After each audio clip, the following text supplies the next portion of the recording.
ओम नमः शिवाय। श्रावण मास महत्तम अध्याय 30। हरे कृष्णा, राधे राधे।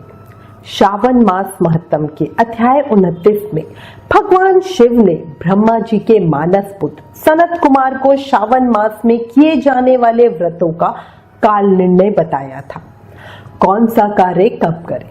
अब आज इस अध्याय में श्रावण मास महत्तम के पाठ एवं श्रवण का फल जानेंगे।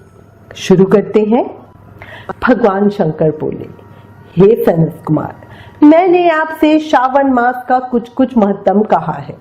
इसके संपूर्ण महत्तम का वर्णन सैकड़ों वर्षों में भी नहीं किया जा सकता।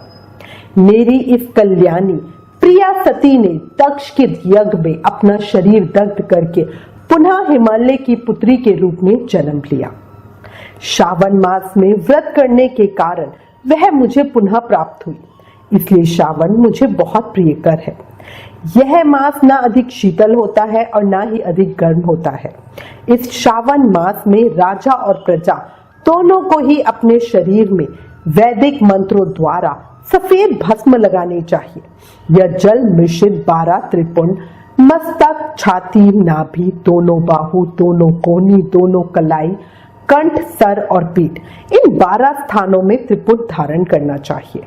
मान सतों के मंत्र से अथवा सत योजात आदि मंत्र से अथवा षड अक्षर मंत्र ओम नमः शिवाय से भस्म के द्वारा शरीर को सुशोभित करें और शरीर में 108 रुद्राक्ष धारण करें। कंठ में 32 रुद्राक्ष, सर पर 22, दोनों कानों में 12, दोनों हाथों में 24, दोनों भुजाओं में 8-8, ललाट पर और शिखा के अग्रभाग में 1 रुद्राक्ष धारण करें। इस प्रकार से करके मेरा पूजन कर पंचाक्षर मंत्र का जप करें। हे विपेंद्र, श्रावण मास में जो ऐसा करता है वह मेरा ही स्वरूप है, इसमें संदेह नहीं। इस मास को मेरा अत्यंत प्रिय जानकर केशव की तथा मेरी पूजा करनी चाहिए। इस मास में मेरी अत्यंत प्रिय तिथि कृष्ण जन्माष्टमी। इस चीज को आप याद रखिएगा, भारत के पश्चिमी प्रदेशों में युगादि तिथि के अनुसार मास का नामकरण होता है, इसलिए श्रावण कृष्ण अष्टमी को भाद्रपद अष्टमी समझना चाहिए। भगवान शिव कह रहे हैं कि कृष्ण जन्माष्टमी के दिन भगवान श्री हरि देवकी के गर्भ से उत्पन्न हुए थे। हे सनत कुमार, यह मैंने आपको संक्षेप में बता दिया, अब आप और क्या सुनना चाहते हो।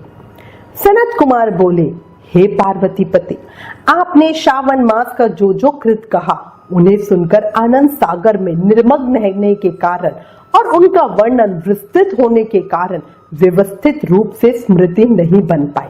अतः हे नाथ, आप क्रम से सबको यथार्थ रूप से बताइए। सावधानी से सुनकर मैं भक्ति पूर्वक उन्हें धारण करूंगा। भगवान शिव शंभु बोले, हे सनत कुमार, श्रावण मास की शुभ अनुक्रमणिका को आप सावधान होकर सुनिए। सर्वप्रथम शौनक का प्रश्न, तत्पश्चात सूत जी का उत्तर, श्रोता के गुण, आपके प्रश्न, श्रावण की व्युत्पत्ति, उसकी स्तुति, पुनः हे मुने आपका विस्तृत प्रश्न, इसके बाद नाम कथन सहित आपके द्वारा की गई मेरी स्तुति, फिर क्रम से उद्देश्य पूर्वक मेरा उत्तर, पुनः आपका विशेष प्रश्न, उसके बाद नक्त व्रत की विधि, रुद्राभिषेक कथन, इसके बाद लक्ष्य पूजा विधि, दीपदान, फिर किसी प्रिय वस्तु का परित्याग, पुनः रुद्राभिषेक करने तथा पंचामृत ग्रहण करने से प्राप्त होने वाला फल, इसके बाद पृथ्वी पर शयन करने तथा मौन व्रत धारण करने का फल, तत्पश्चात मासों प्रवास में धारणा पारणा की विधि, इसके बाद सोमाख्यान में लक्ष्य रुद्रावती विधि, पुनः कोटिलिंग विधान, इसके बाद अनोदन नामक व्रत कहा गया है।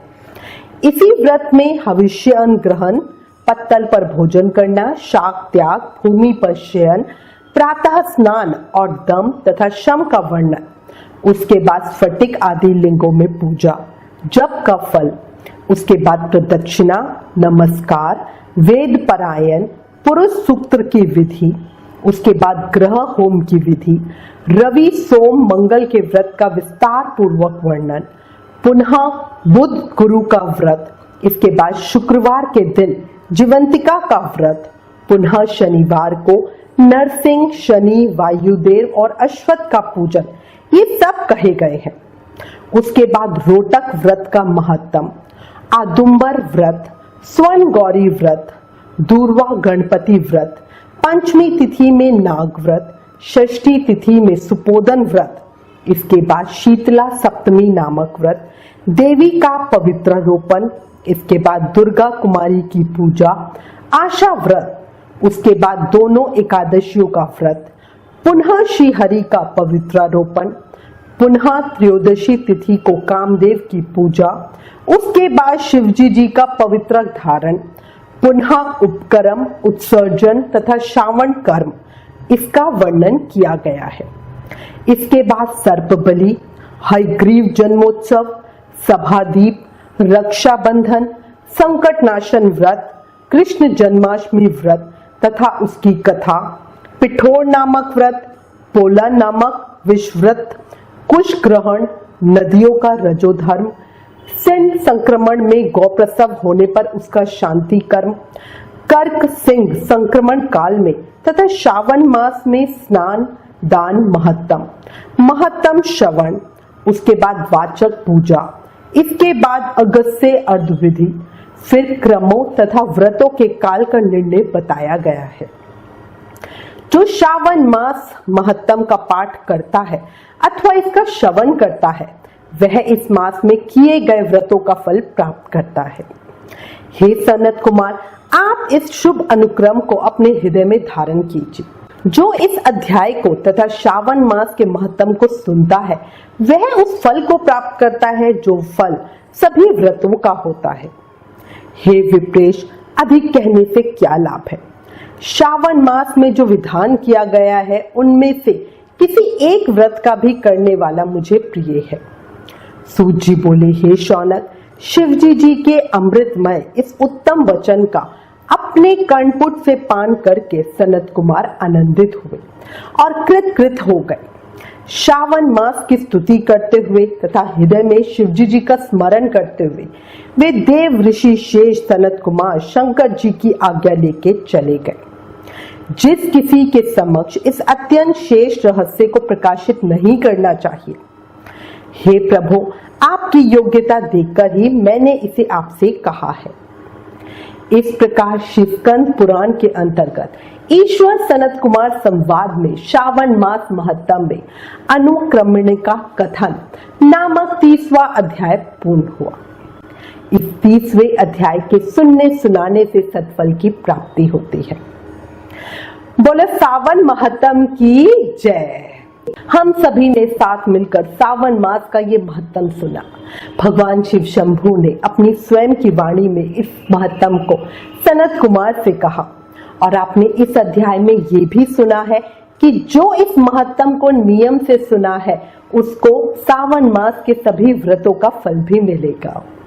इसी के साथ एक बार जोर से जयकारा लगाइए और बोलिए सावन महत्तम की जय, शिव शंभू की जय, देवाधिदेव महादेव की जय।